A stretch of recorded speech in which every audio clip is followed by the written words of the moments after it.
Imagine yourself going to a store and picking up two brand new phones. Imagine they're Nexus 5s for this case. And so given that they're two brand new phones, they should have identical hardware. And imagine we run a CPU intensive benchmark on these. And while collecting the results, we observe that there's a 20% difference, right? Both in energy and performance. Now, given this information, would you call these devices similar? Can they be labeled Nexus 5? Can they be given the same label, right? And also, would you be happy if you had picked up device 2 and you had actually bought this device? And finally, think of yourself as a manufacturer, right? The competition today in the smartphone market is really intense.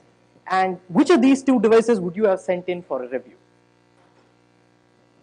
Okay, so I'm going to talk about why this happens or how this happens, and I'm also going to try and walk you through some of the impact of our work.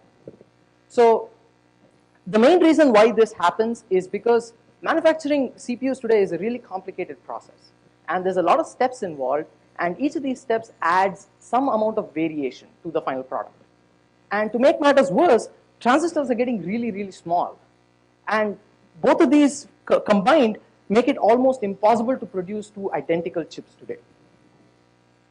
Not only does it make it difficult to produce two identical chips, not all the chips that are produced are actually usable. Some are just downright bad and unusable. Okay, so we refer to this as yield rate, where yield is defined as the ratio of good chips to total number of chips that's trying to be produced. And the shrinking transistor sizes have made this so bad that today we're looking at a yield rate of about 40% for the 7 nanometer node. Okay, so what does a manufacturer do when they're faced with such terrible yield rates? Well, they sell the defective chips. And the way they do this is they change the label, they lower the price point, and they disable certain features to make it worthwhile. For example, certain i3 and i5 chips are actually defective i7 chips with features such as a few cores disabled or a lower cache size or stuff like hyperthreading that's been disabled or removed. Okay, so this process variation or this difference also goes beyond just good or bad chips.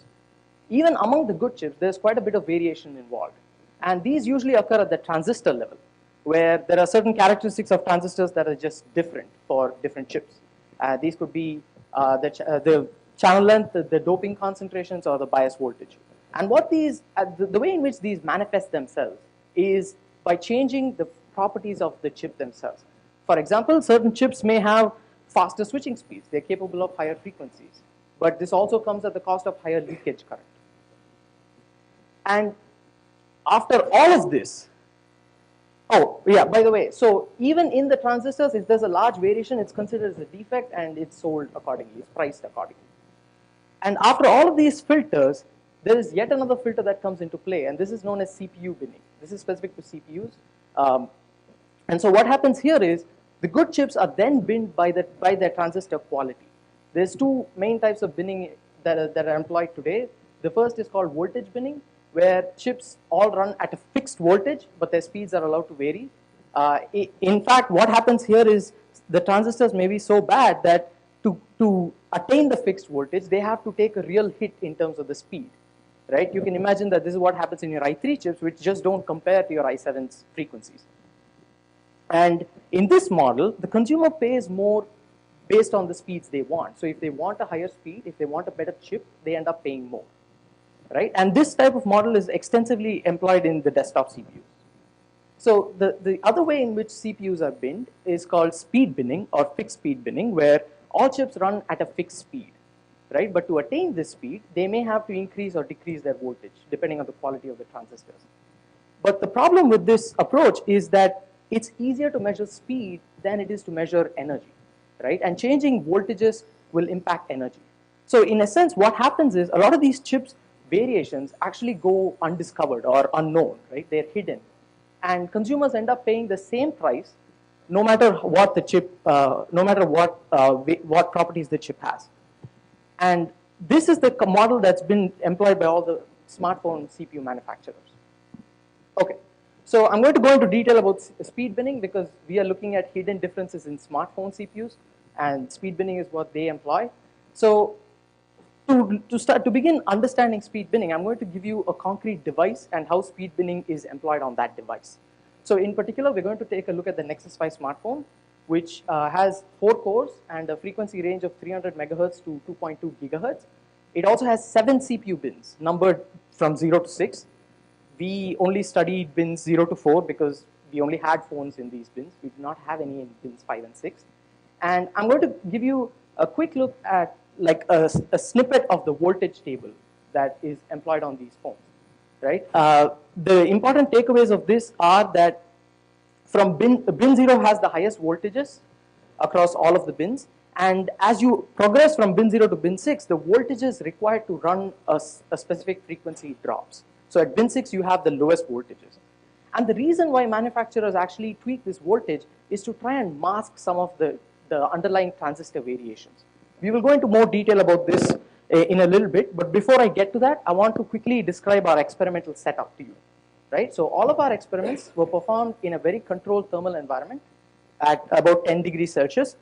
And we tried to ensure that there was no, we tried to keep all the parameters constant, right? So for example, we use the same device case for all our experiments. Like what this means is we literally took this one case, we removed the SOC and put in another SOC for when we were running an experiment with a different bin. So this ensured that the same case was being used for all experiments. And our energy measurements were measured using the Monsoon power monitor.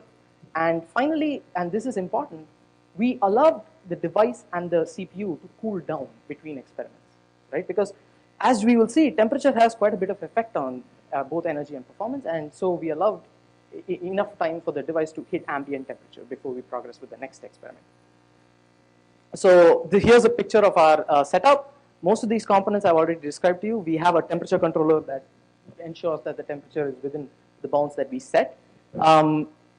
Interestingly, this was the beer brewing refrigerator that my advisor was using, and he was a little more edgy after we took this away for a few months to do our experiments.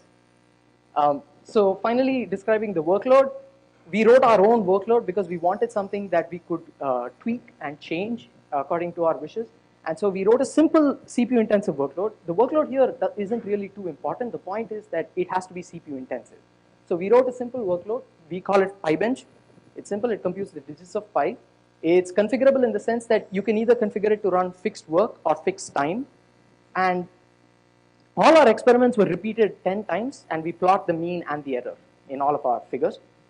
Finally, to understand speed binning, we decided to use a short workload. This was configured to be fixed time, 30 seconds, and we kept all the cores busy by configuring PyBench to use 4 threads. Okay, so the results of our experiment were, first, there was negligible difference in performance. So I'm not going to talk about performance variation because, as you can expect, speed binning allows all chips to run at the same speed, which means they should have similar performance. And there was negligible performance. So I'm just pointing that out. I don't have a plot for it because it's basically going to be a straight line. So talking about energy, however, the first thing we observed was that the energy consumed by bin 4 was 9% more than the energy consumed by bin 0, right? And this is interesting because bin 4 had the lowest voltage. So despite the attempts by the manufacturer to hide the difference in the underlying transistors, we still see that bin 4 consumes 9% more energy. And the reason is that bin 4 chips have faster transistors in them, but this capability was never utilized because speed binning forces them all to run at the same speed. So despite the fact that bin 4 transistors were capable of achieving faster speeds, that went unutilized. But with this advantage came the disadvantage of higher leakage power, which we did observe because you cannot avoid the leakage that the transistors face while they're switching on and off. Okay, but this raises an interesting question because the manufacturers have clearly put in a lot of effort to try and mask or hide the differences between the transistors. So just how different are these underlying transistors? And to figure this out, we use the same workload, which is fixed time, 30 seconds. But this time, we ensured that all the bins ran with the same voltage, right? Because that was the parameter that the manufacturers were tweaking to try and make all the bins look similar. And when we did this, we used bin 0's voltages because when we tried to run bin 0 at bin 4's voltage, it just kept rebooting because the voltage was too low. So we decided to use bin 0's voltages. And when we did this, we observed that there's a 40% difference in energy between bin 4 and bin 0. So to some extent, you can summarize this as, okay, so first, smartphone CPUs use speed binning, right? That's pretty straightforward. When we used a short workload, there was a 9% energy variation, negligible performance variation, but the underlying transistors had a 40% variation in terms of energy.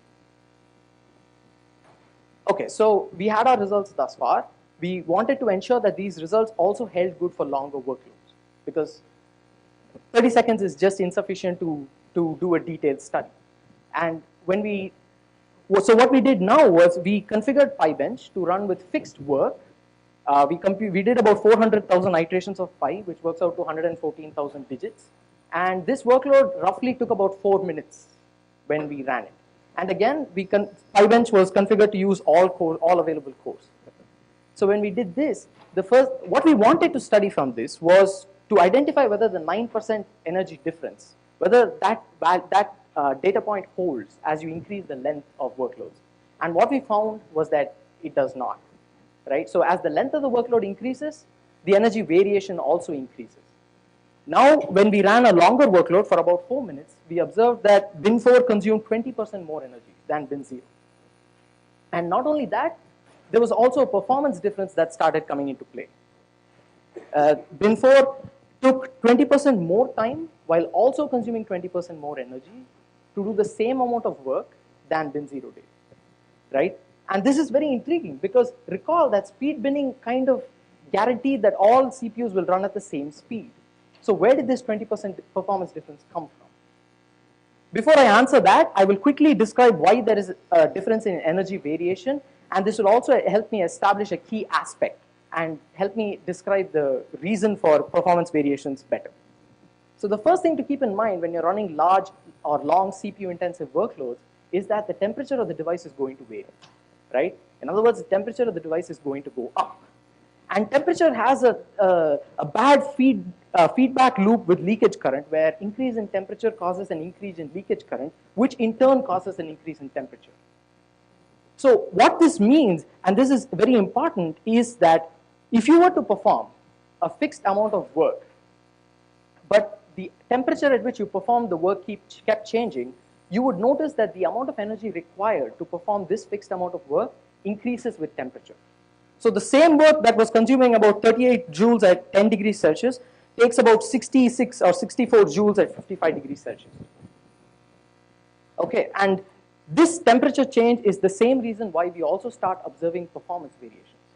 So on the Nexus 5, the kernel is configured to start protecting the device when it starts to hit 80 degrees Celsius, right? So what happens is the kernel begins to perform thermal throttling or performance throttling. Typically, this occurs in the form of reducing the frequency or shutting down available cores. And on the Nexus 5, when the temperature hit 80 degrees Celsius, we observe that the kernel shut down cores. And this happens within the first 100 seconds of the benchmark for bins 2, 3, and 4. So, and finally, like breaking down the performance by the number of active cores, we see that bin 0 and bin 1 completed the benchmark entirely with four cores active, whereas bins 2, 3, and 4 ran for the first 100 odd seconds with 4 cores and then dropped a core because it got too hot, right? So to summarize, to some extent, bins 0, 1, and 2, 3, 4 form a kind of meta bin, right? Wherein the performance of bin 0, 1 is similar and 2, 3, 4 are similar amongst themselves. The second, temperature has an adverse effect on both performance and energy. And speed binning just doesn't work because there's too much variation in the underlying transistors. And this variation causes certain bins to heat up faster than the others. And this you start seeing this in terms of performance variation within the first 100 seconds of a CPU-intensive benchmark.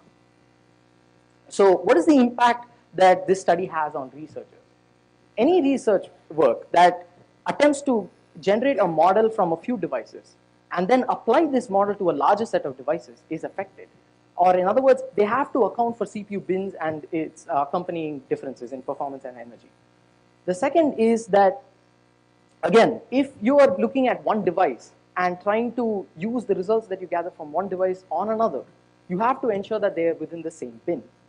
Not only do you have to look at bins, you also have to control for temperature, because temperature has a a large impact on both energy and performance of smartphones.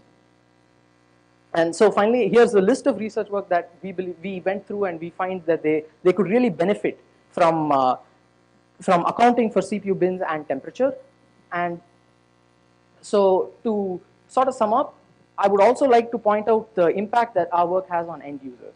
And end users are kind of badly affected by this, because many end up buying a phone that A, differs a lot from reviews that they read online, and B, it heats up more, and C, it runs slower, and D, it may end up consuming more energy. Right? At this point, you're probably wondering, what is the probability of me ending up with this bad device? Right? What is the probability I have if I were to go buy a smartphone from the store today, that I get a bad device? And we attempted to study this from Phone Lab, which is a smartphone testbed that we run at the University at Buffalo. So as part of this study, we had about 109 devices. We collected the bin information from these devices, and we found that 80% of the devices fall under bins 2, 3, and 4. And these are the bins that perform worse both in terms of energy and performance. So to conclude, in our study, we quantified the impact of process variation both on energy and performance. We described new challenges and difficulties in performing smartphone research, particularly when you're measuring energy and/or performance. And we also there is some evidence that we have here to show that voltage binning should be preferred over speed binning. Because with voltage binning, consumers know what they're buying. And they know that they're getting a better quality chip, because they end up paying more for it, and it has higher specs. And finally, we question smartphone CPU labeling practices, where different chips that have significant energy and performance differences are labeled under the same name. Thank you, and I'm happy to take questions.